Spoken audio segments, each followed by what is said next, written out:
sebagai usahawan kita tidak boleh duduk diam dari segi ilmu dan kemahiran kerana dunia sentiasa berubah. Banyak perkara yang boleh berubah dalam tempoh yang pendek. Jadi dalam beberapa keadaan kita perlu menambahkan ilmu kita agar kita faham apa yang kita hadapi, dan ilmu serta pengalaman yang ada boleh membantu kita untuk membuat keputusan-keputusan yang lebih tepat bagi kita mengurus dan mentadbir perniagaan. Bismillahirrahmanirrahim. Assalamualaikum warahmatullahi taala wabarakatuh.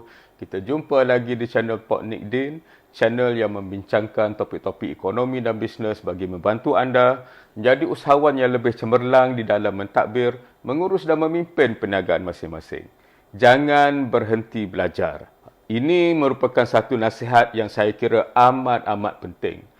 Disebabkan dunia ini sentiasa berubah, kita tidak boleh kekal dengan kedudukan yang ada. Kita kena tambah ilmu kita, kita kena tambah kemahiran kita, kita kena tambah pengalaman kita agar kita dapat menjadi CEO ataupun pemimpin perniagaan yang berwibawa dan mampu memberi keyakinan bukan sahaja kepada anak-anak buah kita tetapi kepada pelanggan dan juga pihak-pihak berkepentingan di luar sana.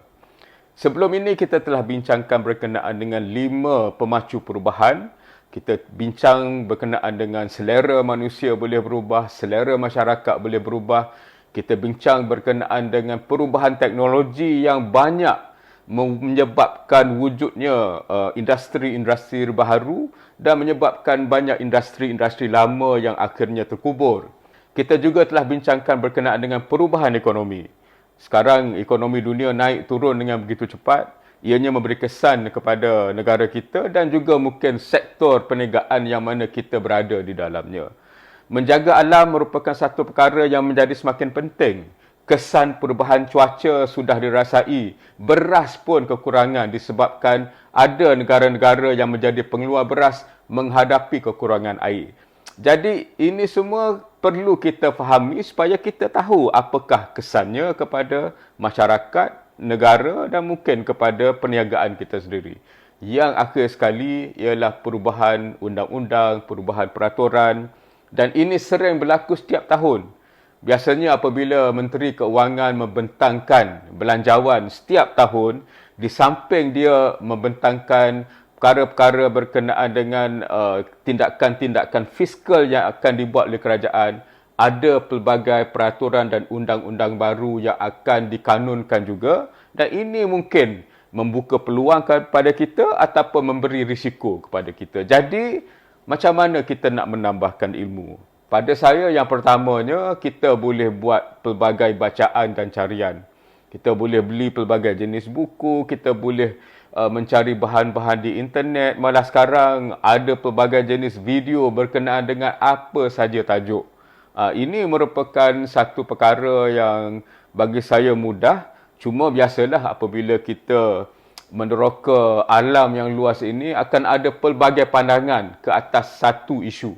Jadi mungkin sebagai orang yang mahu mengetahui dengan lebih mendalam, kita cuba perhatikan 2-3 pandangan dan mungkin daripada penerangan-penerangan dan maklumat-maklumat yang kita dapat, kita mungkin dapat mengagak pandangan manakah yang lebih tepat dan mungkin dapat membantu kita dalam mentadbir dan mengurus perniagaan. Yang kedua, tanyalah kepada orang yang tahu. Ini juga pesanan dalam agama dan kita boleh laksanakan dalam perniagaan. Bertanya ni kita kena carilah orang-orang yang sudah ada pengalaman, sudah ada rekod kecemerlangan di dalam bidang-bidang yang nak kita tanya tu, ataupun orang yang mempunyai pengalaman yang luas dalam pelbagai bidang, jadi dia boleh memberi kefahaman kepada kita tentang banyak perkara dalam beberapa aspek.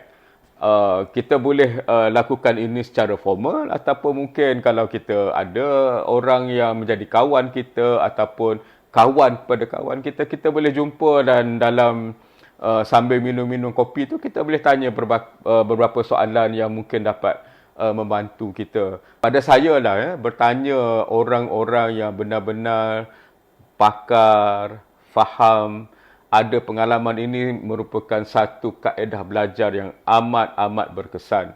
Saya berpengalaman terlibat dengan sebuah institusi ini mengkehendaki saya untuk menghadiri persidangan di pelbagai negara. Jadi mewakili negara, saya pergi bersama beberapa orang yang juga mewakili institusi berkenaan, dan mereka ini kebanyakannya orang yang sudah berpengalaman, banyak menghadapi pelbagai cabaran di masa muda mereka. Jadi apabila kami minum pagi misalnya, kita boleh berbual-bual dan banyak mereka bercerita tentang perjalanan hidup mereka, dan di situlah saya boleh bertanya soalan kepada mereka. Dan malamnya selepas tamat apa-apa perkara yang perlu kami hadiri, kami minum lagi, dan di sini saya boleh bertanya lagi tentang pengalaman mereka, tentang isu-isu yang mungkin baru kepada saya tapi merupakan perkara-perkara yang sudah mereka hadapi puluhan tahun yang lalu, ya. Jadi ini menyebabkan saya dapat belajar dari orang yang telah menghadapi banyak cabaran dalam kehidupan mereka, turun naik ekonomi misalnya, ataupun cabaran-cabaran getah negara. Mungkin mereka berada dalam kedudukan yang mereka nampak apa yang berlaku, malah mereka membuat tindakan-tindakan yang membantu negara. Jadi ini merupakan satu perkara yang bagi saya amat bernilai tinggi, kerana ilmu ni ada dua jenis, ya. Satu dipanggil ilmu yang boleh diserlahkan, dan yang kedua ialah ilmu yang tidak boleh diserlahkan tetapi kita dapat belajar apabila kita berbincang. Kaedah yang ketiga, sebagaimana yang saya rasa tuan-tuan dan puan-puan maklum, kita boleh hadiri pelbagai program yang berasaskan ilmu, sama ada persidangan, sama ada seminar, forum, wacana dan sebagainya.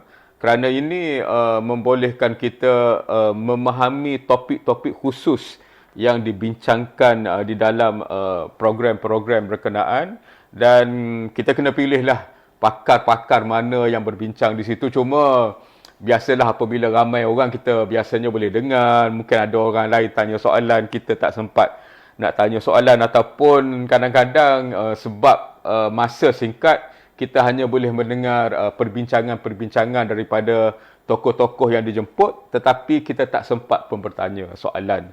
Tapi dalam masa yang sama, menghadiri program-program seperti ini tentunya membuka pemikiran kita, membuka minda kita, membolehkan kita belajar sesuatu yang baru, dan kadang-kadang kita boleh bertemu dengan rakan-rakan baru yang sama hadir di dalam program itu, dan ini bukan saja memperluaskan jaringan perniagaan kita, tapi kadang-kadang mereka juga mungkin merupakan pakar-pakar yang kita tak sedar, tapi bila kita jumpa, kita bincang dengan mereka, mungkin kita dapat belajar banyak perkara. Dan kaedah yang keempat ialah kita boleh mengikuti pelbagai kursus secara formal, ada yang jangka panjang, ada yang jangka pendek, dan bagi saya di era ini ada banyak kursus-kursus yang dipanggil micro credential. Kita boleh menghabiskan topik-topik tertentu dengan sistematik, dengan tersusun dalam tempoh yang pendek, dan ada pensijilan pula. Jadi kadang-kadang bagi orang yang mementingkan sijil, micro credential ini merupakan satu perkara yang membolehkan kita belajar dengan sistematik, mendalam dalam topik-topik pilihan, dan saya rasa ini juga merupakan satu perkara yang pentinglah, di samping kalau kita nak tambah ijazah kedua, nak belajar di peringkat yang lebih tinggi, itu terpulang kepada kita.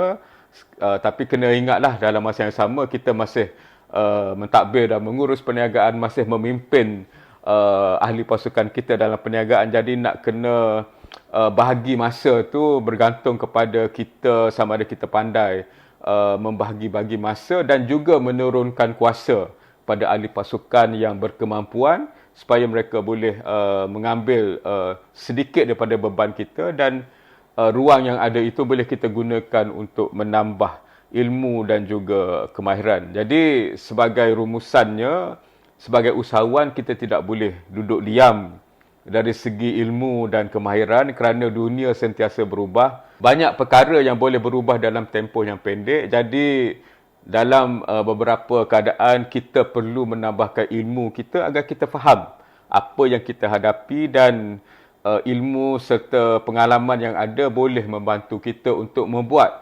keputusan-keputusan yang lebih tepat bagi kita mengurus dan mentadbir perniagaan, menguruskan risiko dan yang lebih penting mencari peluang agar perniagaan kita dapat berkembang. Jadi tuan-tuan dan puan-puan, sekiranya anda mendapat manfaat daripada video-video di channel Pok Niddin ini, kongsikan video-video kami dengan rakan-rakan anda. Kita nak sebar luaskan lagi ilmu-ilmu berkenaan dengan ekonomi dan bisnes di kalangan usahawan kita.